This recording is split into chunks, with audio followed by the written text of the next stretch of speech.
आपण आज outdoor dismantling करणार आहे. आता आपण सुरुवात करूया. सुरुवातीला हा स्क्रू खोलायचा आहे. हा स्क्रू खोलून झाल्यानंतर हे पॅनेल खाली प्रेस करायचं. असं प्रेस केल्यानंतर ते निघतं. त्याच्यानंतर खाली सक्शन आणि डिस्चार्जच्या 2 लाईनी असतात. त्यातली ही पहिला 2 नटं खोलून घ्यायची. ही 2 नटं खोली की त्याच्यानंतर आपल्याला ॲक्च्युली AC यात चालू करायचा आहे.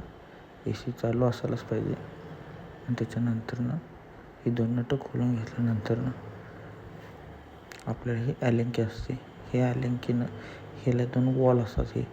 हे 2 वॉल 1 बाय 1 बंद करायचे आहेत. ठीक आहे. आता ह्यात ही ॲलेंकी आहे. हे 2 वॉल आहेत.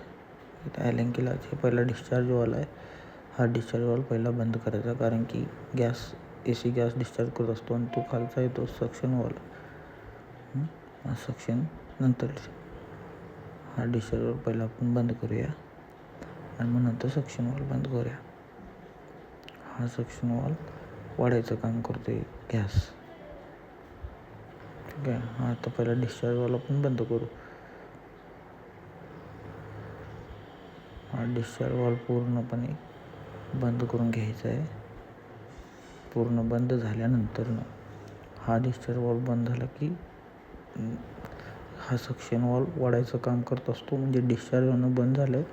सक्शन होऊन गॅस स्टोअर व्हायला लागला आहे आउटडोअरमध्ये. ओके. आता हे हात लावून चेक करायचं की बाबा ती पाईप नॉर्मल टेम्परेचरला आली. ती गार असते. नॉर्मल टेम्परेचरला आली म्हणजे आपला गॅस स्टोअर झालेला आहे. मग हा वॉल बंद करून टाकायचा. हे नॉर्मल टेम्परेचरला आले का बघूया. नॉर्मल टेम्परेचरला आलं की आता आलेलं आहे नॉर्मल टेम्परेचरला. हे वॉल बंद करून टाकू आपण. हे वॉल बंद केला